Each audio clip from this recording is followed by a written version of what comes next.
All right, what's up, guys? Jackson Abe here today with Apex Training and Nutrition, and today we're going to talk about conditioning. As a strength and conditioning specialist, conditioning is one of those topics that I feel is heavily under talked about and also highly misunderstood. A lot of us, when we hear the word conditioning, have a very negative connotation attached to it due to our time playing sports, or even in PE class, when we hear get on the line, or it's time to run sprints, it's time to run gassers, it's time to run hills. A lot of us just associate conditioning with extremely hard, grueling running, performed after a workout or after practice. And while that definitely is conditioning in a sense, conditioning is much more than just gassers after practice. Conditioning, in my opinion, serves a very high purpose in our performance, in our recovery, in our health, in our day to day lives that I think many people neglect and often overlook. Conditioning is composed of two energy systems, our aerobic and our anaerobic systems. Brief summaries of both, just so you guys have an understanding of what conditioning is and how this can be applied. Um, the aerobic system essentially is light intensity, steady state cardio. I really don't like the word cardio, but it is what it is.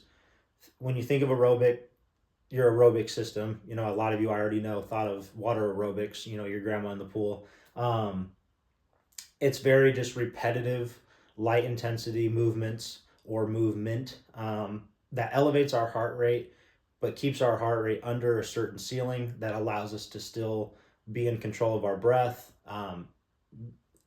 A lot of people you will hear say that you should be able to hold a conversation while performing light intensity aerobic type conditioning. That can be neither here nor there. That's kind of an individual basis. But on the same end, you shouldn't be so out of breath that you're having to take extended bouts of rest or having to take repeated amounts of rest in your aerobic conditioning session. It should be something that you can do for an extended period of time, ideally anywhere between 10 and 30 minutes, with minimal to no rest. Keeping that heart rate in a very, people like to say, zone two. There's different zones that I'm not going to get into. So, like I said, your heart rate is still elevated, but it's not elevated to the point where you're out of breath, hands on your knees, gasping for air.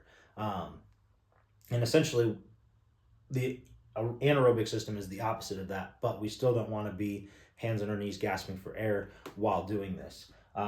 Your anaerobic system is there to essentially supply the fuel necessary for us to perform explosive, powerful, forceful movements.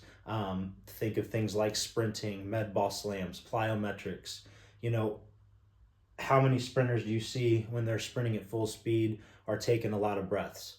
Not many. They're trying to relax their face as much as humanly possible. They're trying to remain calm and relaxed so they can put as much effort into what they're doing as possible.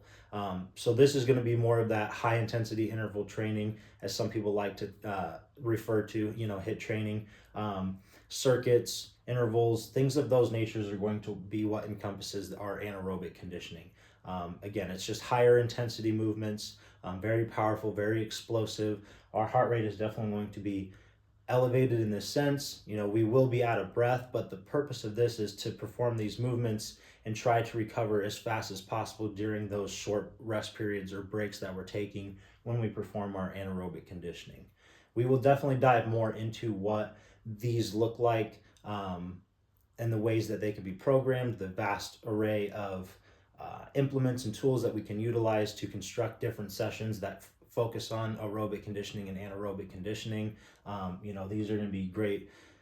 Cardio machines are going to be great for these things. Rowers, ski ergs, treadmills, bikes, stair steppers, ellipticals, assault bikes. Those are going to be great for your aerobic training. Anaerobic system training is definitely going to utilize or can be utilized more with. While those machines are great, things like kettlebells, battle ropes, jump ropes, boxes for box jumps, medicine balls, things of those natures that we can get really explosive, almost athletic type movements with, that are really going to challenge, our force output, and being able to continue to put large amounts of force into things while under fatigue, after we've done multiple sets, trying to rebound each and every time we take a little bit rest break and come back to it. and still trying to put the same force into whatever we're doing over extended periods of time.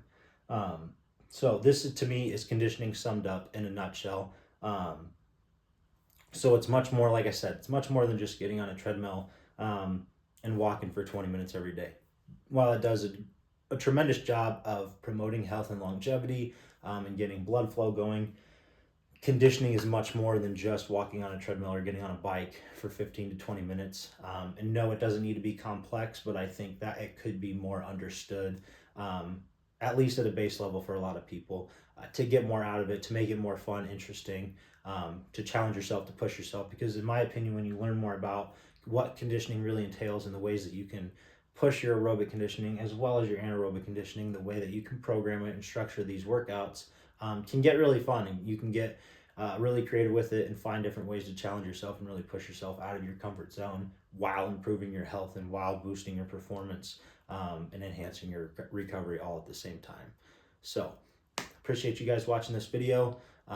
Again, we're doing our best to try to get this content out to you guys. I'm hoping soon in the next few weeks can really start diving into more specific things. I really just wanted to provide a lot of videos for you guys to where we can refer back to these in the years to come. And, if you have questions about some of this basic stuff, once these videos kind of get lost in the sauce and they're going to be way down in the algorithm or of our page or whatever, I still want people to be able to go back and access this information if they don't ever need a coach or want a coach, or they just have a few simple questions to try to get them on the path or in the right line when it comes to strength training, strength conditioning, and just making the ultimate lifestyle change to pursue your ultimate potential.